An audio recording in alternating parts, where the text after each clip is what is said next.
आज रविवार दिनांक 21 फरवरी 2021 भारत के संविधान के निर्माता माननीय डॉक्टर बी.आर. अम्बेडकर अर्थात honourable doctor B R. Ambedkar the father of constitution of India इस व्याख्यानमाला के 18वें व्याख्यान में मैं अपनी ओर से और वंदना संघ दीक्षाभूमि नागपुर की ओर से मैत्री इंडिया चैनल के सारे ही दर्शकों को तथा उनके माध्यम से भारत का संविधान जिन्हें भारत के सार्वभौम लोग कहता है उन लोगों को साधुवाद देता हूँ, विनम्र अभिवादन करता हूँ, मंगल कामना प्रेषित करता हूँ और सप्रेम जय भीम। इस 18वें व्याख्यान का विषय है माननीय डॉक्टर बी.आर. अम्बेडकर द्वारा संविधान सभा में संविधान का मसौदा प्रस्तुत। अत्यंत महत्वपूर्ण यह पर्व है डॉक्टर बी.आर. अम्बेडकर के जीवन का। पहला पर्व शुरू हुआ था संविधान के निर्माता के रूप में उनके सफ़र का। पहला पर्व शुरू हुआ था जब पहली बार वह संविधान सभा में निर्वाचित होकर आए और 9 दिसंबर 1946 से संविधान सभा का सत्र आरंभ हुआ और जो सत्र 29 अगस्त 1947 तक चला। इस पर्व में, इस कालावधि में संविधान सभा द्वारा विविध समितियां बनाई गई थी और यह समितियां विविध विषयों पर थी। समितियों को काम सौंपा गया था कि संविधान में कौन से विषय होने चाहिए, उसके संबंध में आप रिपोर्ट प्रस्तुत कीजिए और सिफारिशें दीजिए। उन रिपोर्ट पर और सिफारिशों पर संविधान सभा में चर्चा हुई और संविधान सभा ने संविधान निर्माण के संबंध में कुछ निर्णय लिए। यह है पहला पर्व। इस पर्व में माननीय डॉक्टर बी.आर. अम्बेडकर का अत्यंत महत्वपूर्ण योगदान रहा है 2 स्तर पर। पहला स्तर था कि विविध समितियों में वह सदस्य के रूप में उन्होंने जो योगदान दिया वह, और दूसरा उसका मुख्य आयाम था कि जब समितियों की रिपोर्ट्स और सिफारिशें जब संविधान सभा में प्रस्तुत की गई तब उस चर्चा में भी डॉक्टर अम्बेडकर ने महत्वपूर्ण योगदान दिया। यह परिणाम था विविध समितियों में उनकी नियुक्ति का और संविधान सभा में उनको अवसर मिलने का। यह परिणाम था 17 दिसंबर 1946 का भाषण। अत्यंत महत्वपूर्ण भाषण, जिस भाषण के चलते, जिस व्याख्यान के चलते डॉक्टर अम्बेडकर के पॉलिटिकल करियर में संविधान निर्माता के रूप में उनका पथ प्रशस्त किया, उनका पथ आलोकित किया। कांग्रेस उनके प्रति अधिक उदार हुई, अधिक सकारात्मक हुई। कांग्रेस ने उन्हें अलग अलग समितियों पर नियुक्त किया, अलग अलग समितियों के माध्यम से संविधान निर्माण में उनका योगदान देने का अवसर दिया। संविधान सभा में भी उन्हें बहुत सारे अवसर प्राप्त हुए, जिसके परिणाम स्वरूप कांग्रेस ने स्वयं ये मान्य किया, क्योंकि पाकिस्तान की निर्मित के बाद जब माननीय डॉक्टर बी.आर. अम्बेडकर की संविधान सभा से सदस्यता समाप्त हो गई थी तब कांग्रेस ने स्वयं मान्य किया। कांग्रेस के बड़े नेता डॉक्टर राजेंद्र प्रसाद और सरदार वल्लभ भाई पटेल ने यह मान्य किया कि डॉक्टर बी.आर. अम्बेडकर की सेवाएं संविधान निर्माण के लिए आवश्यक है, इसीलिए मुंबई विधानमंडल से उनको फिर से निर्वाचित कर संविधान सभा में भेजा जाए। वह निर्वाचित हो गए, संविधान सभा में आ गए। 14 जुलाई 1947 को उन्होंने फिर से संविधान सभा के सदस्यता की शपथ ली। 15 अगस्त 1947 को उन्हें स्वतंत्र भारत के पहले मंत्रिमंडल में विधि मंत्री की शपथ दिलवाई गई और इसी के सारे परिणाम स्वरूप महत्वपूर्ण इस पर्व का जब अंत समय आ गया, संविधान सभा का सत्र समाप्त होने आ गया। सत्र समाप्त हो रहा है, संविधान सभा का काम समाप्त नहीं हुआ था।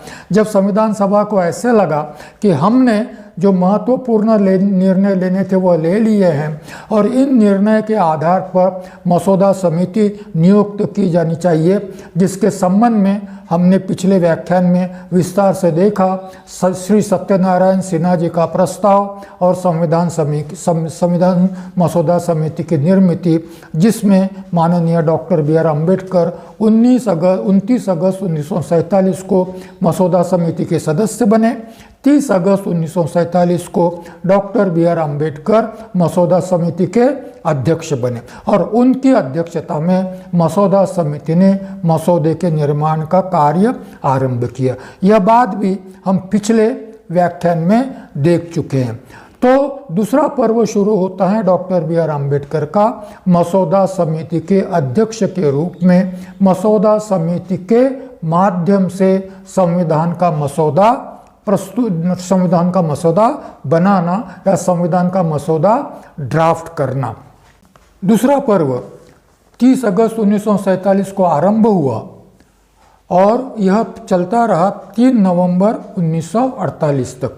डॉक्टर बी आर अम्बेडकर पर मसौदा समिति के अध्यक्ष के नाते संविधान के मसौदे के निर्माण का उत्तरदायित्व संविधान सभा ने बड़े विश्वास के साथ सौंप दिया कि यही वह व्यक्ति है जो भारत के संविधान को भारत के लोगों को जैसे चाहिए वैसे संविधान के निर्माण के लिए सक्षम है। और इसी विश्वास के चलते संविधान सभा ने उनको यह दायित्व सौंपा। मसौदा समिति ने उसको अनुमोदित किया और उन्हें मसौदा समिति का अध्यक्ष बनाया। यह भी बात मैंने पिछले व्याख्यान में स्पष्ट कर दी कि मसौदा निर्माण का कार्य 30 अगस्त 1947 को शुरू हुआ और 3 नवंबर 1948 तक चलता रहा, परंतु इस कालावधि में 8 महीने तक लोगों की प्रतिक्रियाएं जानने के लिए मसौदा लोगों के लिए भी उपलब्ध था। इसी दरमियान मैंने आपसे यह भी बात कही कि मसौदा समिति द्वारा या डॉक्टर बी आर अम्बेडकर द्वारा संविधान का मसौदा डॉक्टर राजेंद्र प्रसाद जो संविधान सभा के अध्यक्ष थे उनको सौंपा गया और इसलिए सौंपा गया उनको कि वह संविधान के मसौदे पर चर्चा के लिए संविधान सभा का कार्यक्रम निश्चित करे, इसीलिए सौंपा गया। और साथ में सारे ही सदस्यों को संविधान के मसौदे की प्रतियां उपलब्ध करवाई गई, जिसके चलते सारे ही सदस्य संविधान के मसौदे को पढ़े, उसका अध्ययन करें और अध्ययन करने के पश्चात मसौदे पर संविधान सभा में जब विस्तार से चर्चा होगी तो अपना मत प्रदर्शित कर सके, अपनी प्रतिक्रिया दे सके, कुछ संशोधन देने हैं तो संशोधन दे सके। इस प्रकार से यह प्रक्रिया, यह दूसरा पर्व 3 नवंबर 1948 को समाप्त हो। अब तीसरा अत्यंत महत्वपूर्ण पर्व शुरू होता है जब 4 नवंबर 1948 को संविधान सभा में डॉक्टर बी आर अम्बेडकर संविधान का मसौदा प्रस्तुत करते। कालावधि के दृष्टि से इस प्रकार से देखा जा सकता है कि पहला पर्व 9 दिसंबर 1946 से लेकर तो 30 अगस्त 1947 तक था। दूसरा पर्व संविधान निर्माण का 30 दिसंबर 1947 से लेकर तो 3 नवंबर 1948 तक था। और अभी तीसरा महत्वपूर्ण संविधान को फाइनलाइज करने का, संविधान को अंतिम रूप देने का पर्व शुरू होता है 4 नवंबर 1948 को, जब डॉक्टर बी आर अम्बेडकर संविधान सभा में अपना संविधान का मसौदा चर्चा के लिए प्रस्तुत करते हैं। मैं यहाँ एक बात स्पष्ट करना चाहता हूँ कि संविधान के मसौदे के निर्माण की प्रक्रिया में ही मैंने कहा है कि डॉक्टर बी आर अम्बेडकर ने 4 नवंबर 1948 को संविधान सभा में संविधान का मसौदा प्रस्तुत करने से पहले उसकी एक प्रति माननीय अध्यक्ष संविधान सभा के डॉक्टर राजेंद्र प्रसाद जी को दी थी और उसकी प्रतियां सदस्यों को भी अध्ययन के लिए वितरित की गई थी। यहाँ पर मैं एक मिथ जो प्रचलित है उसकी चर्चा करना चाहता हूँ। एक फोटो बड़ा प्रचलित है, उसके संबंध में कुछ म्यूरल्स भी बन गए हैं। फोटो ऐसे दर्शाता है कि डॉक्टर अंबेडकर, पंडित जवाहरलाल नेहरू, सरदार वल्लभ भाई पटेल, मौलाना अबुल कलाम आज़ाद और चक्रवर्ती राजगोपालाचारी जी के उपस्थिति में doctor B R Ambedkar doctor Rajendra Prasad को अर्थात तत्कालीन राष्ट्रपति को संविधान सौंप रहे हैं। संविधान सौंप रहे हैं, यह मिथक है, यह गलत बात है, यह काल्पनिक बात है, यह समझ लेना चाहिए। ऐसा कुछ भी नहीं हुआ, कुछ भी नहीं हुआ। संविधान अंतिम रूप कैसे बना यह हम बाद में देखेंगे, अंत में जब जाएंगे तब मालूम पड़ेगा कि संविधान किसी बुक के फॉर्म में, किसी पुस्तक के रूप में या किसी ग्रंथ के रूप में कभी भी राजेंद्र प्रसाद जी को सौंपा नहीं गया। और जवाहरलाल नेहरू, सरदार वल्लभ भाई पटेल, मौलाना आज़ाद, यह तीनों भी संविधान सभा के आम सदस्य थे। आम सदस्य के अतिरिक्त उनका कोई रुतबा नहीं था संविधान सभा में, इसलिए उनकी उपस्थिति में और चक्रवर्ती राजगोपालाचारी उस समय कुछ समय के बाद स्वतंत्र भारत के पहले गवर्नर जनरल बन गए, जिनका संविधान सभा में उपस्थित होने का कोई प्रश्न ही उपस्थित नहीं होता। उनके समक्ष राष्ट्रपति का पद ही निर्माण नहीं हुआ था, राष्ट्रपति का चुनाव ही नहीं हुआ था। ऐसी स्थिति में डॉक्टर राजेंद्र प्रसाद को यदि यह चित्र बताता है कि इन महानुभावों के उपस्थिति में डॉक्टर अंबेडकर संविधान राजेंद्र प्रसाद को सौंप रहे हैं, यह बिल्कुल ही गलत बात है। यह माननीय डॉक्टर बी आर अम्बेडकर का अपमान तो है ही, क्योंकि वह उनके बॉस नहीं थे, और यह संविधान सभा का भी अपमान है। डॉक्टर बी आर अम्बेडकर ने संविधान का मसौदा संविधान सभा में प्रस्तुत किया, उसकी एक प्रति डॉक्टर राजेंद्र प्रसाद को जरूर दी। मसौदा प्रस्तुत करने से पहले वो प्रति इसलिए दी गई कि वह संविधान सभा के अध्यक्ष थे और संविधान के मसौदे पर चर्चा का एजेंडा उन्हें नियोजित करना था, इसलिए वह प्रति सौंप दी गई थी। मैं आह्वान करता हूं कि इस भ्रम को दूर किया जाना चाहिए, यह मिथक दूर किया जाना चाहिए। इससे माननीय संविधान निर्माता का अपमान होता है और साथ ही साथ जिस सभा ने संविधान सभा ने माननीय डॉक्टर बी आर अम्बेडकर पर यह जिम्मेदारी सौंपी थी, वह जिम्मेदारी सौंपने वाले संविधान सभा का भी इससे अपमान होता है। आइए अब हम संविधान सभा में मसौदा प्रस्तुत करते समय माननीय डॉक्टर बी आर अम्बेडकर ने जो अत्यंत महत्वपूर्ण भाषण दिया, पहला भाषण 17 दिसंबर 1946 का, उसके बाद में डॉक्टर अम्बेडकर बहुत बार संविधान सभा में बोले, जिसके संबंध में हमने पिछले व्याख्यानों में चर्चा की, परंतु अब 4 नवंबर 1948 का संविधान के मसौदे के प्रस्तुति के समय का डॉक्टर बी आर अम्बेडकर के अत्यंत महत्वपूर्ण भाषण पर हम लोग चर्चा करने वाले हैं, हम लोग जानकारी प्राप्त करने वाले हैं।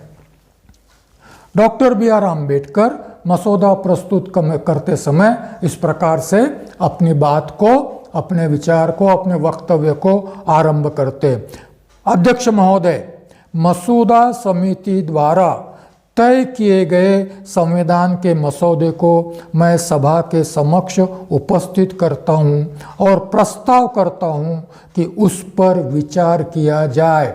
ध्यान रहे, डॉक्टर अम्बेडकर यह नहीं कह रहे हैं कि यह मसौदा मैंने निर्माण किया है। डॉक्टर अम्बेडकर यह कह रहे हैं, यह बड़ा महत्व की बात है, डॉक्टर अम्बेडकर ने शुरू से लेकर तो अंत तक यह मसौदा समिति ने बनाया, मसौदा समिति की निर्मित है, यही बात कहते रही है। जबकि वास्तव में हम आगे चलकर देखेंगे कि मसौदा समिति के बाकी के 6 सदस्यों की उसमें कोई भूमिका नहीं थी, सारा ही मसौदा डॉक्टर बी आर अम्बेडकर ने निर्माण किया। फिर भी बड़े आदमी का बड़प्पन इसी से प्रकट होता है कि वह किए हुए काम का भी श्रेय अपने साथियों को देना चाहते हैं, और इसीलिए डॉक्टर अम्बेडकर जब मसौदे का प्रस्ताव रखते हैं तो कहते हैं समिति द्वारा तय किए गए संविधान के मसौदे को। किसने तय किया? समिति द्वारा तय किए गए संविधान के मसौदे को मसौदा समिति के अध्यक्ष के नाते मैं संविधान सभा में प्रस्तुत करता हूं। और वह कहते हैं स्वीकृति के लिए नहीं, वह कहते हैं चर्चा के लिए, क्योंकि वह जानते थे कि मसौदा अंतिम नहीं है, उसमें संशोधन होने वाले हैं, उसमें परिवर्तन होने वाले हैं, उसमें बदलाव होने वाला है। और इसीलिए डॉक्टर आम्बेडकर मसौदे के स्वीकार की बात नहीं करते। वह कहते हैं कि भाई चर्चा के लिए मैं मसौदा प्रस्तुत कर रहा हूं और इसके लिए प्रस्ताव करता हूं कि मेरे द्वारा प्रस्तुत मसौदे पर विचार किया जाए। संविधान सभा ने, डॉक्टर आम्बेडकर आगे कहते हैं, जब कोई प्रस्ताव रखता है संविधान सभा में तो उसको उस प्रस्ताव पर विस्तार से अपना मत रखने का, अपने विचार रखने का भी अवसर मिलता है। डॉक्टर आम्बेडकर इस अवसर का लाभ लेते हुए कहते हैं, संविधान सभा ने 29 अगस्त 1947 को संविधान मसौदा समिति का गठन किया था तथा कुछ आदेश दिए थे। हमने बार बार चर्चा की है, जब मसौदा समिति का गठन हुआ तब भी हमने बहुत विस्तार से चर्चा की है कि मसौदा समिति के निर्माण के समय संविधान सभा ने मसौदा समिति को कुछ निर्देश दिए थे, कुछ आदेश दिए थे। संविधान सभा ने मसौदा समिति की कार्यकक्षा निर्धारित की थी और कहा गया था कि हमने जो निर्णय लिए हैं उस आधार पर, और जिन विषयों पर हम निर्णय नहीं ले सके परंतु जो विषय संविधान में समाविष्ट होना अनिवार्य है, उन विषयों के संबंध में मसौदा समिति विचार करे और मसौदे का निर्माण करे। डॉक्टर आम्बेडकर मान्य करते हैं कि आपने हमें आदेश दिए थे, आपने हमारी कार्यकक्षा निश्चित की थी और उसी के अधीन डॉक्टर आम्बेडकर कहते हैं मसौदा समिति ने आपके सभी आदेशों का पालन किया है। यह है डेमोक्रेटिक लीडरशिप, यह है लोकतांत्रिक नेतृत्व जो संविधान सभा का आदेश मान्य करता है और कहता है बड़ी नम्रता से कि हमने, मसौदा समिति ने आपके सारे आदर्शों का पालन बड़ी सच्चाई से और ईमानदारी से करने का प्रयास किया है। हम फुल प्रूफ नहीं हैं, कुछ त्रुटियां हो सकती हैं, परंतु हमने अपनी ओर से भरसक प्रयास किए हैं कि हम आपके आदेशों का, संविधान सभा के आदेशों का ईमानदारी से और सच्चाई से पालन कर सके। डॉक्टर आम्बेडकर कहते हैं कि मसौदा समिति ने जो मसौदा निर्माण किया है वह बड़ा ही महत्वपूर्ण प्रलेख है, फॉर्मिडेबल डॉक्यूमेंट कहते हैं।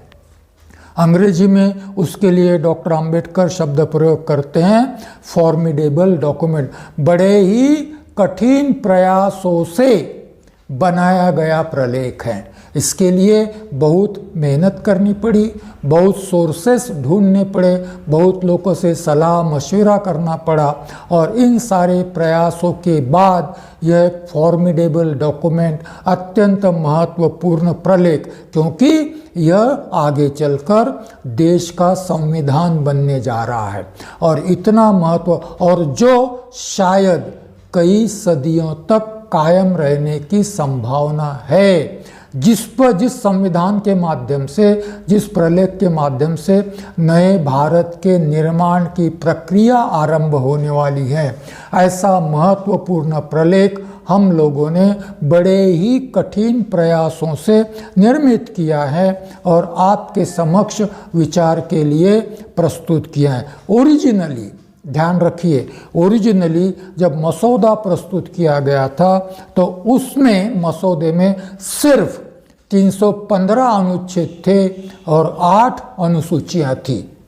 यह बात इसलिए समझ लेना जरूरी है कि मसौदे की प्रस्तुति के बाद अंत तक आते आते मसौदे में 395 अनुच्छेद हो गए थे। यह क्यों हुआ? यह इसलिए हुआ कि मसौदे में परिवर्तन होते गए, मसौदा बदलता गया, मसौदा अंतिम नहीं था। चर्चा के लिए रखे जाने के बाद डॉक्टर B.R. आम्बेडकर भी यह सोच सकते थे, उन्होंने सोचा था कि यह बदलने वाला है, इसीलिए ओरिजिनल मसौदे में, मूल मसौदे में केवल 315 अनुच्छेद थे और 8 अनुसूचियां थी। अंत तक जाते जाते मसौदे में 395 अनुच्छेद बन गए और 8 अनुसूचियां कायम रही। आज के संविधान में, आज यदि संविधान आप देखेंगे तो आपको दिखेगा 395 अनुच्छेद है। अनुच्छेद कम नहीं हुए, बढ़े भी नहीं, क्योंकि संशोधन कर सकते हैं, अनुच्छेद आप निकाल नहीं सकते, घटा नहीं सकते। यदि निरस्त करने के बाद भी वह अनुच्छेद संविधान में कायम रहता है। उदाहरणार्थ 370 निरस्त हो गया, फिर भी संविधान में वह अनुच्छेद कायम है। अनुच्छेद 395 थे ओरिजिनली, आज भी 395 है। ओरिजिनली 8 अनुसूचियां थी, आज 12 अनुसूचियां हो गई है और 2 परिशिष्ट उसको संविधान को जोड़े गए हैं। और इसका अर्थ यह है कि अनुसूची क्रमांक 9, 10, 11, 12 यह पार्लियामेंट में, संसद में संशोधन द्वारा जोड़ी गई है और 2 परिशिष्ट भी जोड़े गए हैं। संविधान में यह सारे परिवर्तन बाद के हुए हैं, परंतु अनुच्छेदों में कोई परिवर्तन नहीं हुआ। 8 अनुसूचियां जैसे कि तैसी बनी हुई है। डॉक्टर अंबेडकर कहते हैं कि अन्य देशों के संविधानों से यदि हम तुलना करें तो हमारा संविधान बृहद है, बहुत बड़े आकार का है, ऐसा प्रतीत होता है, ऐसा दिखाई पड़ता है। इतना बड़ा क्यों बना? क्योंकि 395 अनुच्छेद है, उस समय 315 थे। 315 अनुच्छेद किसी भी संविधान में नहीं है। इतना बड़ा संविधान क्यों बना, इसका भी स्पष्टीकरण डॉक्टर B.R. अम्बेडकर बाद में अपने इसी भाषण में देते हैं। जब हम वो विषय आएगा तब हम इसके बारे में बात करेंगे, परंतु यहाँ पर डॉक्टर अम्बेडकर यह मान्य करते हैं, उसका स्पष्टीकरण बाद में देते हैं। डॉक्टर अम्बेडकर यह मान्य करते हैं कि यह बृहद आकार का है। 395 अनुच्छेद दुनिया के किसी भी संविधान में शायद नहीं हो सकते। इसीलिए डॉक्टर अम्बेडकर कहते हैं, जिन्होंने उसे पूरी तरह और गंभीरता से नहीं पढ़ा है, उनके लिए उसकी प्रमुख विशेषताएं समझना कठिन है।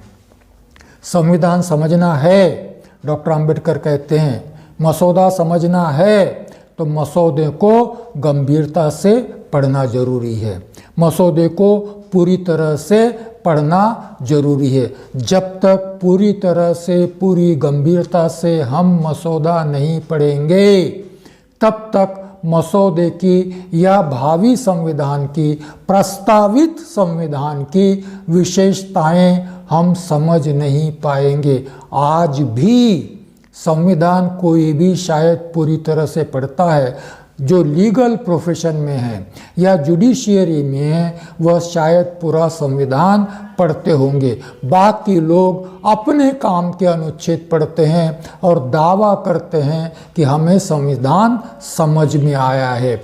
डॉक्टर अंबेडकर यहाँ संविधान सभा के सदस्यों को कहते हैं, जिन्होंने संविधान का निर्माण किया, उनको कहते हैं कि जब तक आप बड़ी गंभीरता से, बड़ी गहनता से मसौदे को नहीं पढ़ोगे, तब तक इस भावी संविधान के, इस भावी प्रस्तावित संविधान को समझना आपके लिए कठिन हो सकता है। आगे डॉक्टर अंबेडकर कहते हैं, जिसका उल्लेख मैंने किया है, 8 महीने तक मसौदा देश के सामने था, आम आदमी के लिए अवलोकन के लिए उपलब्ध था तथा मत प्रदर्शन के लिए उपलब्ध था। मैं दोहराता हूँ फिर से एक बार, किसानों के संबंध में 3 कानून बनाए गए। वो 3 कानून अध्यादेश के द्वारा लाए गए, बैकडोर से लाए गए। जिनके लिए कानून बनाए गए, उनको कानून बनाने से पहले विधेयक की प्रतियां भी उपलब्ध नहीं करवाई गई प्रतिक्रियाओं के लिए, प्रतिक्रिया जानने के लिए। इतना ही नहीं, राज्यसभा के सदस्यों को भी इस विधेयक पर बोलने नहीं दिया गया। इसका उल्लेख एक तरफ तो आज की वर्तमान सरकार संविधान के माध्यम से निर्वाचित सरकार लोगों के प्रति अपना उत्तरदायित्व नहीं निभा रही है। दूसरी तरफ डॉक्टर आम्बेडकर का उदाहरण है, जो आम लोगों को संविधान 8 महीने तक उपलब्ध करवाते हैं प्रतिक्रियाएं जानने के लिए, उनके विचार, उनके मत जानने के लिए, क्योंकि वह जानते थे कि यह संविधान लोगों के लिए है। यह संविधान लोगों के स्वामित्व में जाने वाला है, लोगों के लिए, लोगों द्वारा निर्माण किया जाने वाला यह संविधान विधेयक को पूर्व स्थिति में लोगों तक पहुंचना जरूरी है। वह पढ़े नहीं पढ़े, प्रतिक्रियाएं दे नहीं दे, यह उनकी जिम्मेदारी है। मेरी नैतिकता का तकाजा यह कहता है कि मैंने इसको लोगों के लिए उपलब्ध करवाना चाहिए। उपलब्ध करवाने के बाद डॉक्टर आम्बेडकर कहते हैं, कुछ मित्रों ने, कुछ आलोचकों ने और कुछ विरोधी मत वाले लोगों ने भी इस पर अपने अपने विचार व्यक्त करने का उन्हें पर्याप्त अवसर दिया गया था। सिर्फ मित्रों को नहीं, आलोचकों को भी भावी संविधान उपलब्ध था और विरोधी मत वालों को भी उपलब्ध था। बहुत सारे लोगों ने आलोचना की। जब इस प्रकार का प्रलेख लोगों को उपलब्ध करवाया जाता है तो स्वाभाविक है लोग उसकी आलोचना करेंगे और कठोरतम आलोचना करेंगे। कठोरतम आलोचना की गई। डॉक्टर आम्बेडकर कहते हैं आलोचनाओं के संबंध में, मेरी मान्यता है कि यह आलोचना based on misunderstanding and इनएडिक्वेट understanding, मसौदे की जो आलोचनाएं की गई है, मसौदे के संबंध में जो आलोचनाएं प्राप्त हुई है, वो या तो मिसअंडरस्टैंडिंग पर, गैर समझ पर आधारित है, या अपर्याप्त समझ उसके लिए इनएडिक्वेट अंडरस्टैंडिंग पर आधारित है। इसका मतलब यह है कि जिन्होंने भी संविधान का मसौदा पढ़कर आलोचना की है या प्रतिक्रियाएं दी हैं, उन्होंने उसका अध्ययन गंभीरता से नहीं किया है, गहनता से नहीं किया है। जो लिखा है शायद उतना पढ़ा होगा, मगर वो क्यों लिखा है यह जानने का प्रयास किए बिना जो आलोचना की गई है कठोरतम, उसको डॉक्टर आम्बेडकर कहते हैं कि मेरी मान्यता है कि यह आलोचना या तो मिसअंडरस्टैंडिंग पर आधारित है या इनसफिशिएंट अंडरस्टैंडिंग पर आधारित है। परंतु डॉक्टर आम्बेडकर यह मान्य करते हैं, जो भी हो, जो उन्होंने भी आलोचना की है, भले ही वो मिसअंडरस्टैंडिंग पर आधारित हो या इनसफिशिएंट अंडरस्टैंडिंग पर आधारित हो, मगर मैं उनको दुर्लक्षित नहीं करूंगा, मैं उनका जवाब अवश्य दूंगा। मैं ये नहीं कहूंगा कि आपको समझ में नहीं आया, बस हो गया काम खत्म, या आप पर्याप्त समझ नहीं पाए इसलिए मैं आपकी आलोचना का जवाब नहीं दूंगा। ऐसा डॉक्टर आम्बेडकर नहीं कहते। डॉक्टर आम्बेडकर कहते हैं कि मैं जरूर उन सारी आलोचनाओं का जवाब दूंगा। इसीलिए मैं मसौदे में निहित प्रस्तावित संविधान की मुख्य विशेषताओं की ओर आपका ध्यान आकर्षित करूंगा और उनके विरुद्ध की गई आलोचनाओं का भी जवाब दूंगा। तो इस 4 नवंबर के भाषण में 2 बातें डॉक्टर आम्बेडकर मुख्यतया रखना चाहते हैं। एक, प्रस्तावित संविधान की विशेषताएं रखना चाहते हैं, और दूसरा महत्वपूर्ण हिस्सा है कि इस प्रस्तावित संविधान की जो आलोचना की गई है उसका जवाब डॉक्टर आम्बेडकर देना चाहते हैं। तो आगे के भाषण में डॉक्टर बी.आर. आम्बेडकर के 4 नवंबर 1948 के महत्वपूर्ण भाषण में हम क्रमवार 2 बातें देखना चाहेंगे। संविधान की, प्रस्तावित संविधान की विशेषताएं क्या है और उन पर जो आलोचनाएं की गई है उनको डॉक्टर आम्बेडकर ने क्या जवाब दिया। जब डॉक्टर आम्बेडकर संविधान सभा में प्रस्तावित संविधान की विशेषताएं बता रहे थे, तब वह केवल संविधान सभा के सदस्यों के लिए नहीं थी।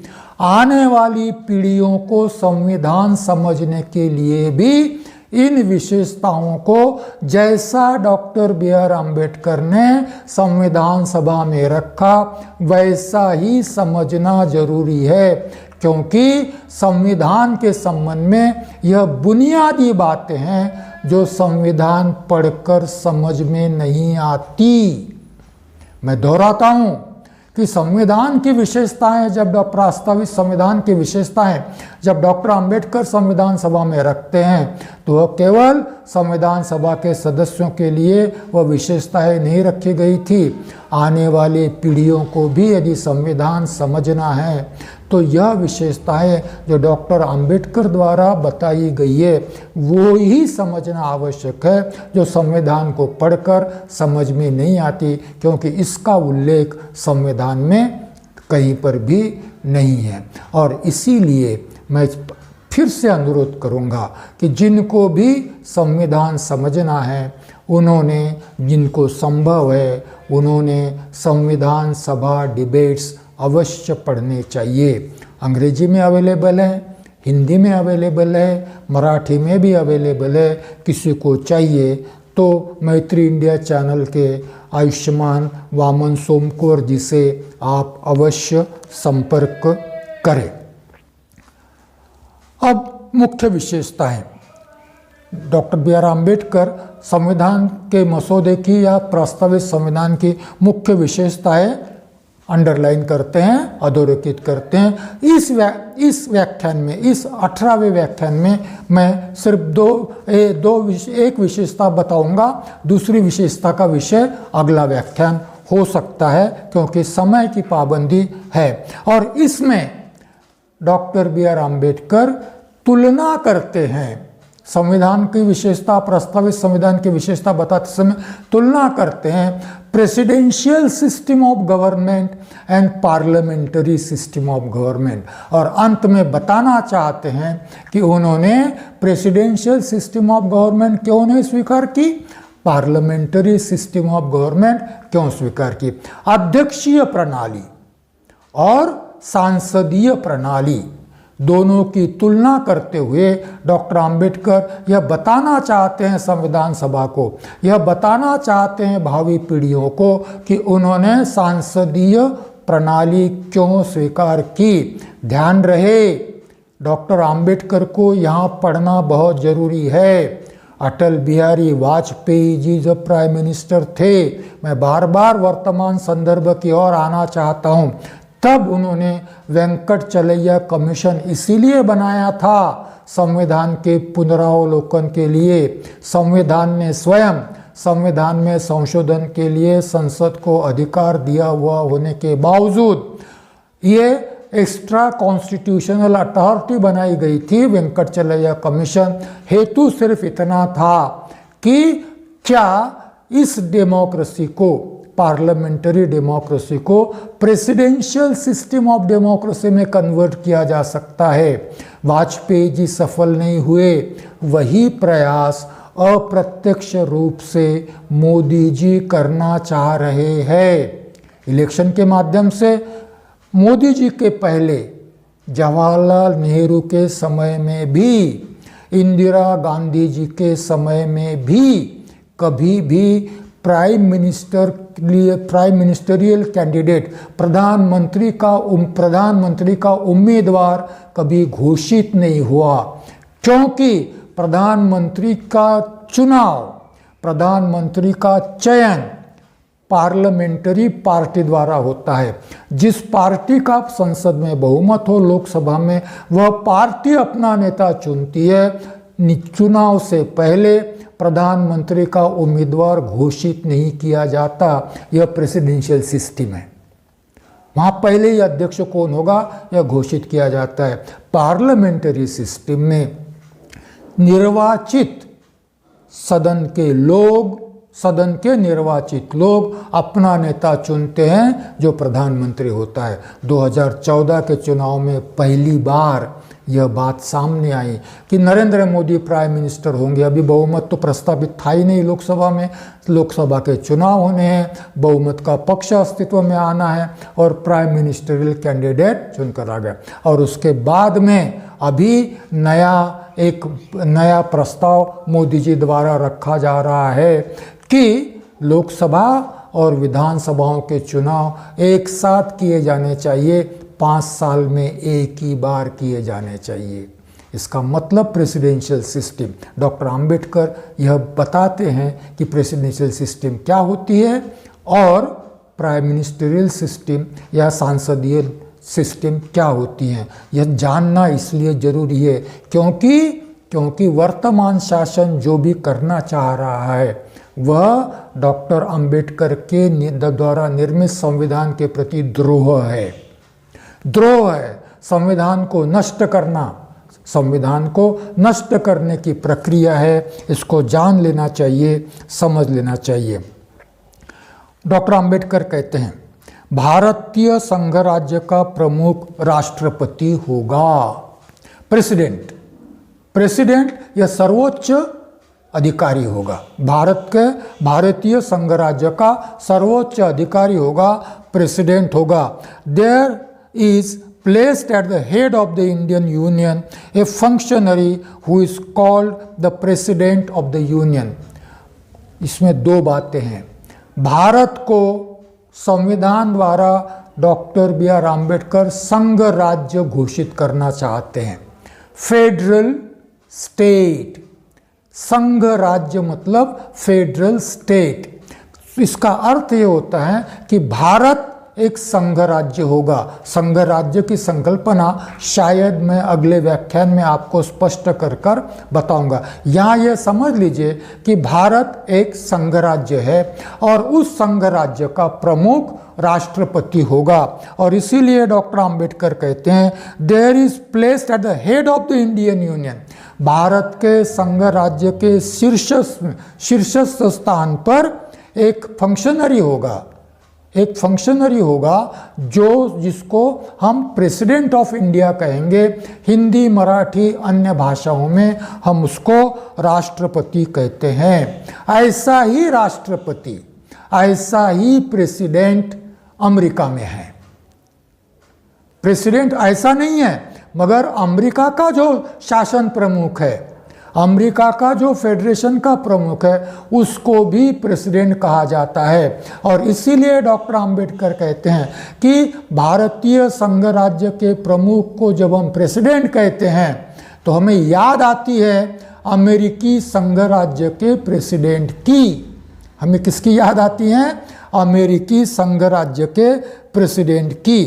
और यह सिर्फ नाम सदृश्यता है, पद नाम में समानता है, बाकी कोई भी समानता दोनों में नहीं है। अंग्रेजी में भारत के राष्ट्रपति को भी प्रेसिडेंट कहा जाता है और अमेरिकी राष्ट्रपति को भी प्रेसिडेंट कहा जाता है, परंतु बाकी भाषाओं में जब अनुवाद होता है तो हम भारत के प्रेसिडेंट को राष्ट्रपति कहते हैं और अमेरिका के प्रेसिडेंट को अध्यक्ष कहते हैं। इसलिए अन्य लैंग्वेज में यह अंतर हम स्पष्टतया करते हैं। भारत के राष्ट्रपति को हम अध्यक्ष नहीं कहते। तो इसीलिए प्रेसिडेंट इंडियन यूनियन का होगा और प्रेसिडेंट अमेरिकन यूनियन का भी होगा। इसको डॉक्टर अंबेडकर कहते हैं नाम सदृश्यता है, नाम में समानता है, सरीखे लगते हैं, परंतु यहीं पर यह समानता समाप्त होती है।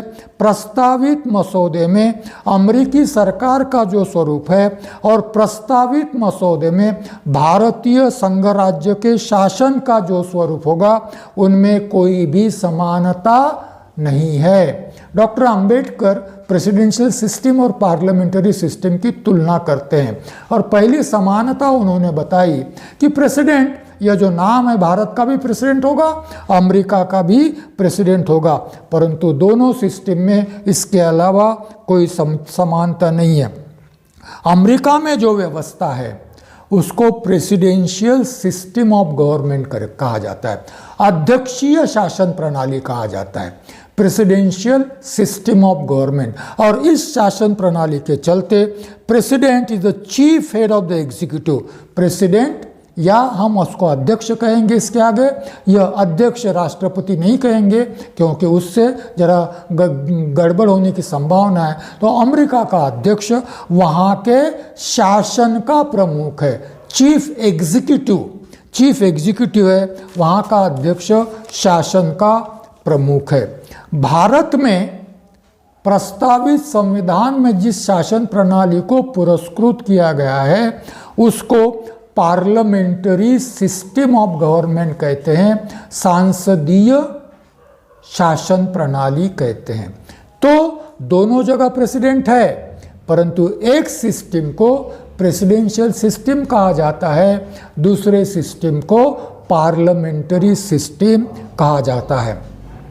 यहाँ पर फिर डॉक्टर आम्बेडकर तुलना करते हैं। भारत का राष्ट्रपति ब्रिटेन में जो सम्राट होता है या अभी जो सम्राज्ञी एलिजाबेथ सेकंड उसके समान है। राष्ट्रपति को कोई अधिकार नहीं है, सम्राज्ञी को भी कोई अधिकार नहीं है। पार्लियामेंट ने जितने अधिकार दिए उतने ही अधिकारों का उपयोग उन्हें करना पड़ता है। संसद जितने अधिकार देती हैं संविधान उतने ही अधिकारों का उनको उपयोग करना पड़ता है।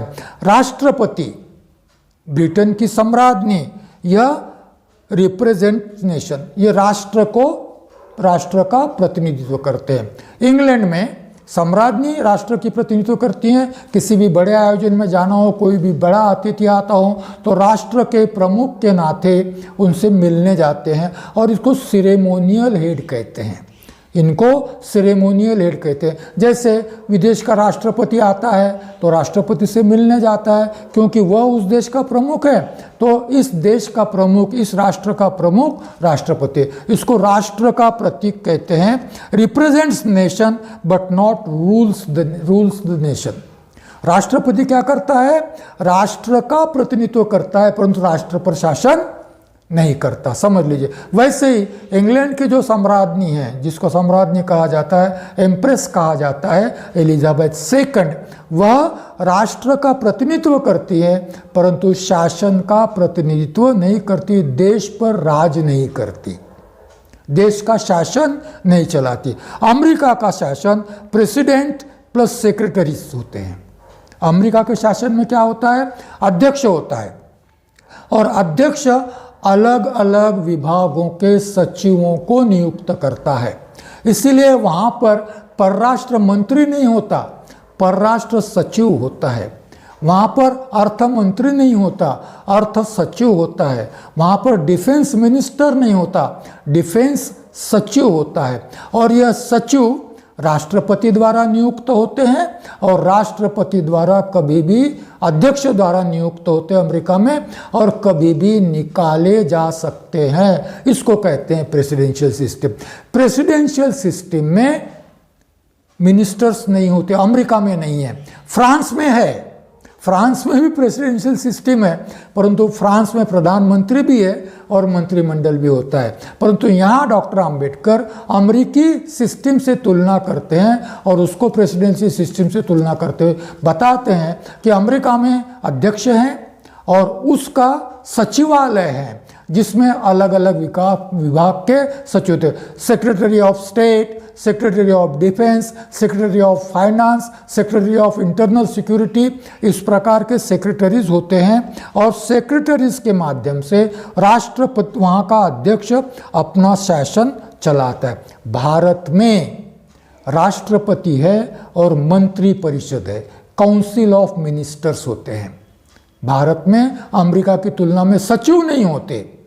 सचिव, डिपार्टमेंट का सचिव यह सरकारी कर्मचारी होता है, डिपार्टमेंट के सचिव है परंतु वह कर्मचारी। यहाँ पर भारत के राष्ट्रपति के साथ में मंत्री परिषद होती है, काउंसिल ऑफ मिनिस्टर होता है। अमेरिका का राष्ट्रपति अपने सचिवों की सलाह मानने के लिए बाध्य नहीं है, सचिवों की सलाह वह मानना ही चाहिए, ऐसा अमेरिका के अध्यक्ष पर कोई बंधन नहीं है। वही नियुक्त करता है, वही निकाल देता है, वह सलाह लेता है परंतु निर्णय स्वयं लेता है। भारत का राष्ट्रपति, अब यहाँ डॉक्टर अंबेडकर को मैं पढ़ूंगा, the president of the Indian union will be generally bound by the advice of his ministers. Bharat का राष्ट्रपति सामान्यतया अपने मंत्रिमंडल की सलाह को मानने के लिए बाध्य है। मंत्रिमंडल जो सलाह देगा, मतलब प्रधानमंत्री के माध्यम से उसको जो कहा जाएगा वही राष्ट्रपति को करना होता है। जैसे कृषि विधेयक, कृषि कानून के संबंध में अध्यादेश निकालने की बात राष्ट्रपति ने सिग्नेचर कर दी। यदि राष्ट्रपति को अमेरिका के अध्यक्ष जैसे पावर होते तो वो बोलता नहीं करता, यह पावर नहीं है। प्रधानमंत्री के माध्यम से मंत्रिपरिषद जो भी सलाह देगी उसको मानने के लिए भारत का राष्ट्रपति बाध्य है। इसीलिए तो जब 1975 में इमरजेंसी लगाई गई तब हमारे राष्ट्रपति वॉशरूम में थे ऐसा कहा जाता है, और रात के मध्य रात्रि में उनकी सिग्नेचर ली गई। तो यह संविधान है, परंतु ऐसा ही करना चाहिए ऐसा नहीं। एक भारत में राष्ट्रपति ऐसे भी हो गए हैं जिन्होंने संविधानों के प्रावधानों को सही तरह समझकर उसका उपयोग किया और मंत्रिपरिषद की सलाह मानने से पहली बार इनकार भी किया, और उस राष्ट्रपति का नाम है KR नारायणन। उस राष्ट्रपति का नाम है KR नारायणन, जो अपने जीवनी में कहते हैं कि मैं डॉक्टर BR अम्बेडकर का बड़ा ही आभारी हूँ कि जिनकी वजह से मुझे जीवन में यह सारे अवसर प्राप्त हुए। फॉरेन सर्विस में मैं जा पाया और बाद में राष्ट्रपति भी बना, और यह उन्होंने पहली बार मंत्रिपरिषद की सलाह मानने से इनकार कर दिया, वापस भेज दिया प्रस्ताव, और दूसरी बार जब प्रस्ताव आया तब उनको सिग्नेचर करनी पड़ी, क्योंकि संविधान का आदेश है कि पुनर्विचार के बाद यदि प्रस्ताव आता है तो राष्ट्रपति को सिग्नेचर करना पड़ेगा। आगे डॉक्टर अंबेडकर कहते हैं कि भाई ये सेरेमोनियल हेड है। आगे doctor, he can do nothing contrary to the advice. मंत्रिपरिषद ने जो सलाह दी है उसके विरुद्ध राष्ट्रपति कुछ भी नहीं कर सकता, कॉन्ट्ररी कुछ भी नहीं कर सकता, और ही nor can do anything without the advice. सलाह के बगैर कुछ नहीं कर सकता और सलाह के विरुद्ध भी कुछ नहीं करता। अमेरिका के अध्यक्ष की स्थिति नहीं है, वो सलाह तो मानता ही नहीं है, उसके निर्णय खुद होते। भारत के राष्ट्रपति को इसीलिए सेरेमोनियल हेड कहा जाता है कि औपचारिकता की दृष्टि से सामने दिखाने के लिए वह हमारे प्रमुख है, अन्यथा सारे अधिकार प्रधानमंत्री में केंद्रित होते हैं।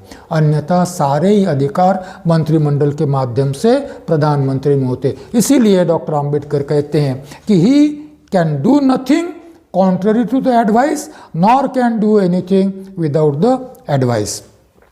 अमेरिका का अध्यक्ष अपने सचिवों को कभी भी नियुक्त कर सकता है और कभी भी हटा सकता है। अभी जो डोनाल्ड ट्रंप जी हैं उन्होंने तो हर हफ्ते अपने कई सचिव बदल दिए। हफ्ते में 1-2 सचिवों को बदलना उनका नित्य क्रम बन गया था, क्योंकि वही अपॉइंटिंग अथॉरिटी हैं और वही डिसमिसिंग अथॉरिटी भी है, और इसीलिए उनके मर्जी के विरुद्ध यदि कोई सचिव ने काम किया हो तो उसको हटा देते हैं। वो रैशनल है या इरेशनल डिसीजन है इसकी उन्हें कोई चिंता नहीं। उनकी बात नहीं मानी, चलो हट जाओ, नहीं मानते हैं तो दूसरा जो आएगा वो करेगा। परंतु भारत के राष्ट्रपति को यह अधिकार नहीं है। भारत का राष्ट्रपति किसी भी मंत्री को अपने अधिकार से, अपने पद से हटा नहीं सकता जब तक उस मंत्री को या उस मंत्रिपरिषद को संसद में बहुमत का समर्थन प्राप्त है। ध्यान में आ गई बात। उस मंत्री को या उस मंत्रिपरिषद को जब तक संसद में बहुमत का समर्थन प्राप्त है तब तक किसी भी मंत्री को राष्ट्रपति अपने अधिकार से हटा नहीं सकता। जब किसी मंत्री को मंत्री पद से हटाना है तो प्रधानमंत्री सिफारिश करेंगे राष्ट्रपति को कि मैं चाहता हूं कि इस मंत्री को अपने पद से हटा दिया जाना चाहिए, तभी राष्ट्रपति उस मंत्री को अपने पद से हटा सकता है, तभी राष्ट्रपति उस मंत्री को अपने पद से हटा सकता है। और इसी को कहते हैं कि principle of collective responsibility, principle of collective. जब तक मंत्रिपरिषद को संसद में बहुमत प्राप्त है, तब तक बहुमत का समर्थन प्राप्त है, तब तक भारत का राष्ट्रपति किसी भी मंत्री को उसके पद से हटा नहीं सकता। अध्यक्षीय प्रणाली मतलब अमेरिका की प्रणाली में separation of executive and legislature, वहाँ पर विधायिका और कार्यपालिका दोनों पृथक पृथक है, दोनों अलग अलग है। इसको कहते हैं separation of executive and legislature का सिद्धांत कहाँ लागू होता है? जहां अमेरिका जैसी अध्यक्षीय प्रणाली कार्यरत है, वहां पर अध्यक्ष और उसके सचिव वहां के संसद के सदस्य नहीं होते, और इसीलिए अध्यक्ष और सचिव संसद से बाहर है। संसद से उनका जो भी संबंध संविधान द्वारा बनाया गया है उन संबंधों के अधीन, परंतु दोनों ही पृथक एंटिटीज मानी गई है। अध्यक्ष और उसका सचिवालय यह संसद से पृथक है। इसको कहते हैं principle of separation of executive and legislature. अध्यक्ष और सचिव संसद के सदस्य नहीं होते। वहाँ पर जो संसद है वहाँ पर भी दो सभागृह हैं, एक को कांग्रेस कहा जाता है और दूसरे को सीनेट कहा जाता है। जैसे भारत में दो सभागृह है संसद के, एक को हम लोकसभा कहते हैं, दूसरे को राज्यसभा कहते हैं। वहाँ पर अध्यक्ष सीनेट का सदस्य नहीं होता या कांग्रेस का सदस्य नहीं होता, सचिव का तो सवाल ही नहीं है। यहाँ पर प्राइम मिनिस्टर जो है हेड ऑफ द मंत्रिपरिषद, वो संसद का सदस्य होना जरूरी है, किसी तो भी सभागृह का सदस्य होना जरूरी है। बाबा साहब कहते हैं, डॉक्टर अंबेडकर, भारत का संविधान इस पृथकता के सिद्धांत को मान्यता नहीं देता। भारत का संविधान इस पृथकता के सिद्धांत को मान्यता नहीं देता। Separation of legislature and executive इस सिद्धांत को मान्यता नहीं देता। भारत के संविधान के तहत प्रत्येक मंत्री को किसी न किसी सदन का सदस्य होना अनिवार्य है। भारत के संविधान में केवल सदस्य ही, संसद के सदस्य ही मंत्री बन सकते हैं। मंत्री यदि अन्य मंत्री बन सकते हैं। यहाँ पर मंत्रिमंडल संसद से अलग नहीं है। इसका अर्थ मंत्रिमंडल मतलब एग्जीक्यूटिव, मंत्रिमंडल मतलब कार्यपालिका। कार्यपालिका और विधायिका दोनों अलग नहीं है, पृथक नहीं है। अपना संविधान इनको मान्यता नहीं देता और इसीलिए प्रत्येक मंत्री को किसी न किसी सभागृह का अर्थात संसद का सदस्य होना अनिवार्य है। सदस्य ही मंत्री हो सकते हैं। संविधान में प्रावधान है कि जो सदस्य नहीं है वह भी 6 महीने तक मंत्री हो सकता है, परंतु 6 महीने के अंदर उसको किसी न किसी सदन का सदस्य होना अनिवार्य होता है। मंत्री सदस्य होने के नाते संसद में वो बैठेगा, संसद की चर्चा में भाग लेगा, और जब संसद में किसी प्रश्न पर वोटिंग होता है तो वोट का राइट भी मंत्री को होता है। और इसीलिए डॉक्टर अंबेडकर कहते हैं कि प्रस्तावित संविधान विधायिका और कार्यपालिका में पृथकता का सिद्धांत नहीं मानता। कार्यपालिका विधायिका का हिस्सा होती हैं। मंत्री को किसी न किसी सदन का सदस्य होना जरूरी है। अमेरिका की प्रेसिडेंशियल सिस्टम में इसकी आवश्यकता नहीं है। डॉक्टर अंबेडकर आगे कहते हैं, दोनों प्रणालियाँ, कौन सी? अमेरिका की प्रेसिडेंशियल सिस्टम और भारत की पार्लियामेंट्री सिस्टम, दोनों प्रणालियाँ लोकतांत्रिक है। अमेरिका की सिस्टम भी लोकतांत्रिक है, that is also a democratic system, इसीलिए प्रेसिडेंशियल सिस्टम ऑफ डेमोक्रेसी कहा जाता है। इसलिए क्या कहा जाता है, उसको प्रेसिडेंशियल सिस्टम ऑफ डेमोक्रेसी कहा जाता है। और यहाँ पर पार्लियामेंट्री सिस्टम ऑफ डेमोक्रेसी कहा जाता है। गवर्नमेंट की जगह हम शब्द कौन सा प्रयोग कर रहे हैं, सिस्टम ऑफ डेमोक्रेसी। दोनों ही डेमोक्रेटिक प्रणालियां हैं, दोनों ही लोकतांत्रिक प्रणालियां हैं। जब किसी भी देश के लिए नया संविधान निर्माण का कार्य सामने आता है, नया संविधान निर्माण करना होता है, और वह भी लोकतांत्रिक संविधान निर्माण करना होता है, तो दोनों में से एक प्रणाली का चयन करना बड़ा ही कठिन काम होता है, क्योंकि दोनों सिस्टम्स के अपने लाभ हैं, अपनी त्रुटियां हैं। अध्यक्षीय सिस्टम में कुछ लाभ हैं तो कुछ उसकी त्रुटियां हैं, पार्लियामेंट्री सिस्टम में कुछ लाभ हैं तो कुछ त्रुटियां हैं। डॉक्टर आम्बेडकर यह बताना चाहते हैं कि एक का चयन कठिन इसलिए होता है क्योंकि कोई भी सिस्टम फुल प्रूफ नहीं है। कोई भी सिस्टम दोषों से, कमियों से मुक्त नहीं है। पार्लियामेंट्री सिस्टम में भी दोष हैं, कुछ त्रुटियां हैं। प्रेसिडेंशियल सिस्टम में भी कुछ दोष हैं, कुछ त्रुटियां हैं। ऐसी स्थिति में जब फुल प्रूफ सिस्टम अवेलेबल नहीं है तो चयन कैसे किया जाए? Doctor B R. आम्बेडकर के सामने भी यह सवाल था प्रस्तावित संविधान निर्माण करते समय कि दोनों में से किसको चुने।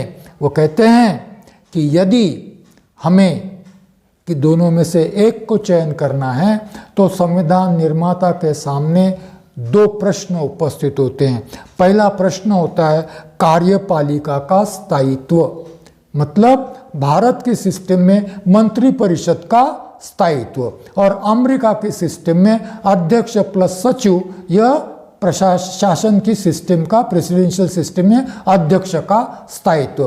कितने समय तक वह अपने पद पर बने रहना चाहिए, इसको कहते हैं स्थायित्व। निश्चित अवधि तक बने रहना तो 4 साल, अमेरिका के अध्यक्ष का कालावधि कितना है, 4 साल।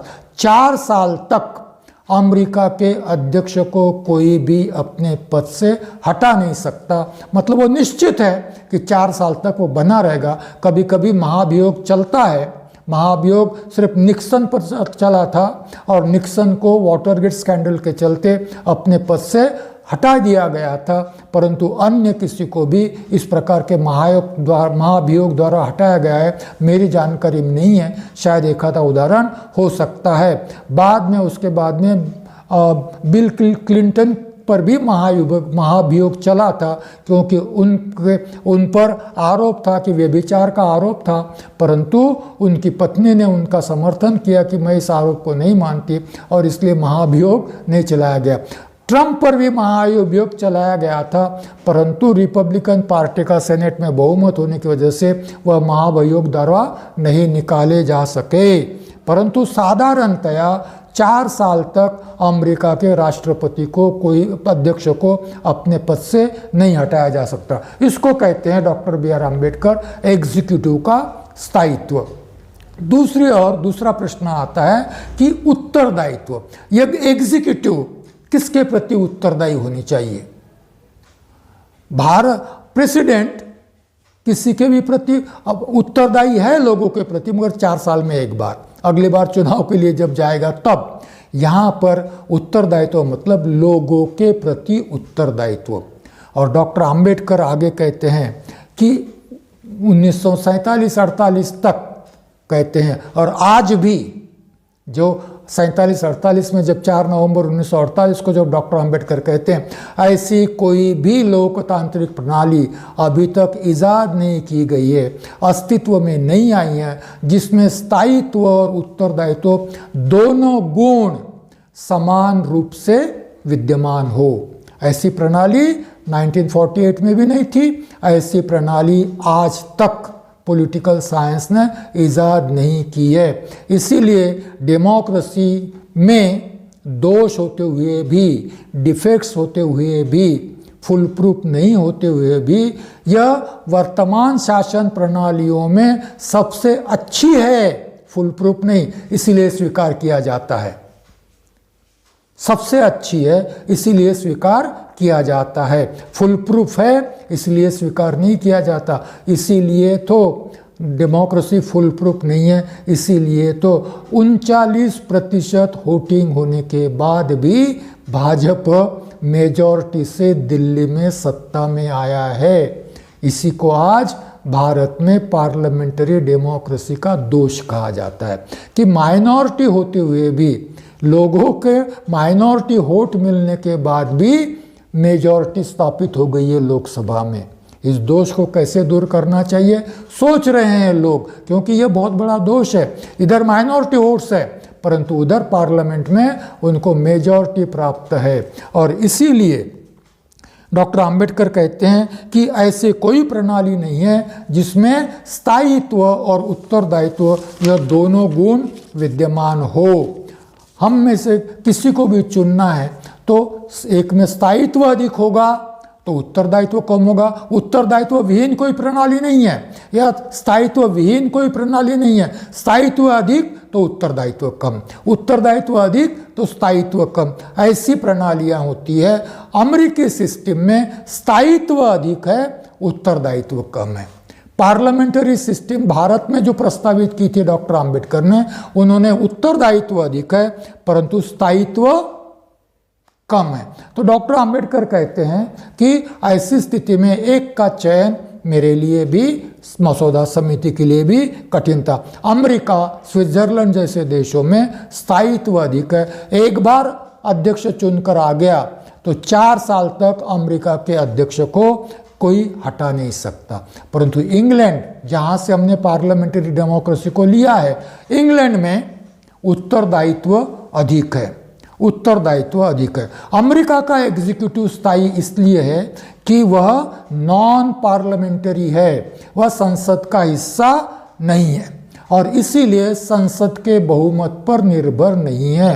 अध्यक्ष को संसद में बहुमत नहीं होते हुए भी अमेरिका में उसके पद से निकाला नहीं जा सकता और इसीलिए प्रेसिडेंशियल सिस्टम में स्थायित्व है। ध्यान में आ रही बात को? बात यह है कि अमेरिका का अध्यक्ष किसी भी सदन का सदस्य नहीं होने की वजह से, सदन के बाहर, संसद के बाहर होने की वजह से, संसद में उसको बहुमत है या नहीं है इसका उस पर कोई असर नहीं पड़ता। एक बार निर्वाचित होने के बाद में 4 साल तक उसको कोई निकाल नहीं सकता। इसीलिए अमेरिकन एग्जीक्यूटिव नॉन पार्लियामेंट्री होने की वजह से संसद के बहुमत पर निर्भर नहीं है। परंतु सांसदीय प्रणाली में इंग्लैंड में और भारत में हमने जो स्वीकार किया, मंत्री परिषद का संसद में बहुमत होना आवश्यक है। जिस दिन बहुमत नहीं होगा उस दिन मंत्री परिषद को रिजाइन करना पड़ेगा। वाजपेयी जी केवल 13 दिन तक, पहले टर्म में केवल 13 दिन तक प्रधानमंत्री रहे थे और बाद में इस्तीफा देना पड़ा।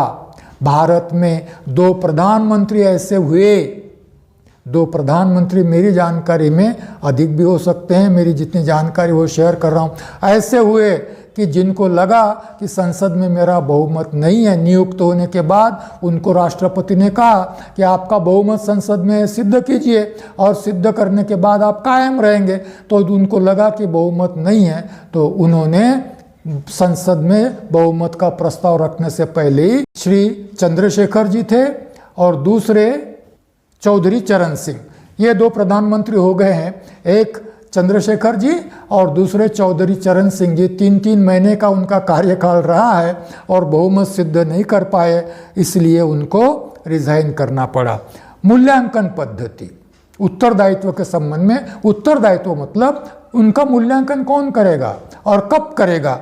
अध्यक्षीय प्रणाली में निश्चित अवधि के बाद, 4 साल के बाद ही लोग अपना विरोध या अपनी सहमति व्यक्त करते हैं और इसीलिए अध्यक्षीय प्रणाली में केवल एक ही बार अध्यक्ष का कार्यकाल का मूल्यांकन होता है। परंतु संसदीय प्रणाली में तो हर रोज मूल्यांकन होता है।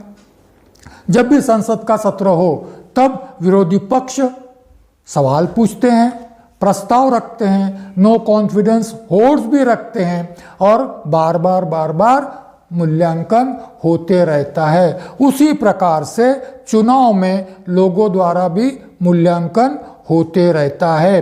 तो संसदीय प्रणाली में एग्जीक्यूटिव का मूल्यांकन, असेसमेंट शब्द प्रयोग किया गया है, एग्जीक्यूटिव का असेसमेंट निरंतर होते रहता है।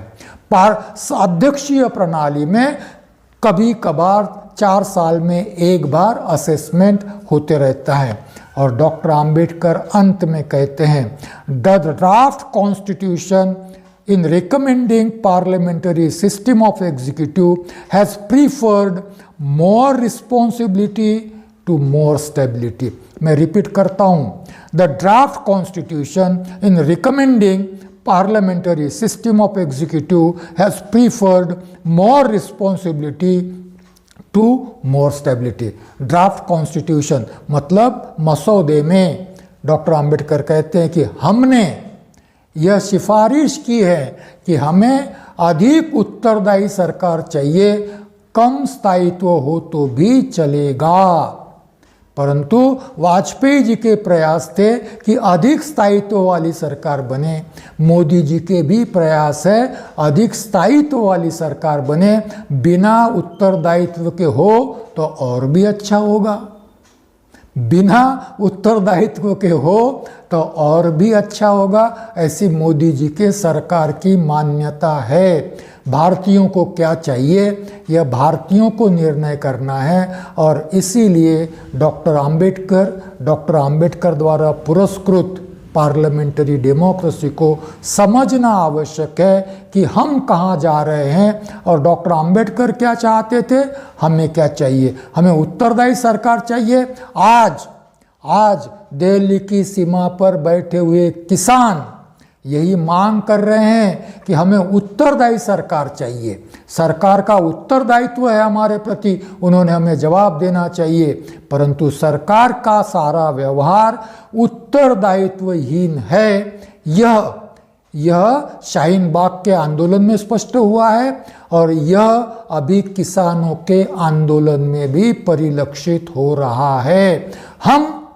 हम उत्तरदायित्वपूर्ण सरकार से सफर शुरू करते हुए उत्तरदायित्वहीन सरकार की ओर बढ़ रहे, शासन की ओर बढ़ रहे। और इसीलिए जो डॉक्टर आम्बेडकर के संविधान को मानते हैं, जो भारतीय है, उन्होंने डॉक्टर आम्बेडकर को पढ़ना चाहिए, उन्होंने संविधान को पढ़ना चाहिए, संविधान सभा के डिबेट्स को पढ़ना चाहिए, और फिर सोचना चाहिए कि हमें सरकार उत्तरदायित्वहीन चाहिए कि अधिक उत्तरदायित्व वाली सरकार चाहिए, यह सोचना चाहिए। यहाँ मैं अपनी बात की समाप्त करूँगा। अगले रविवार को दिनांक 28 फरवरी 2021 को हम फिर मिलेंगे प्रस्तावित संविधान की दूसरी विशेषता जो डॉक्टर बी आर आम्बेडकर ने 4 नवंबर 1948 के अपने मसौदा प्रस्तुति के भाषण में बताई है, उसके संबंध में चर्चा करेंगे। वह चर्चा होगी फेडरल गवर्नमेंट या यूनिटरी गवर्नमेंट या दोनों का मिला जुला रूप। भारत का संविधान किस रूप को प्रस्तावित करता है, फेडरल संघ राज्य को प्रस्तावित करता है या एकात्मक राज्यों को प्रस्तावित करता है। इस संबंध में हम अगले व्याख्यान में बात करेंगे। हम मिलेंगे अगले रविवार दिनांक 28 फरवरी 2021 को। आप लोगों को साधुवाद, मंगल कामना, विनम्र अभिवादन, सप्रेम जय भीम। आपकी प्रतिक्रियाएं आमंत्रित है मैत्री इंडिया के चैनल पर। यदि आप प्रतिक्रियाएं व्यक्त करते हैं तो हम आपके आभारी रहेंगे। धन्यवाद।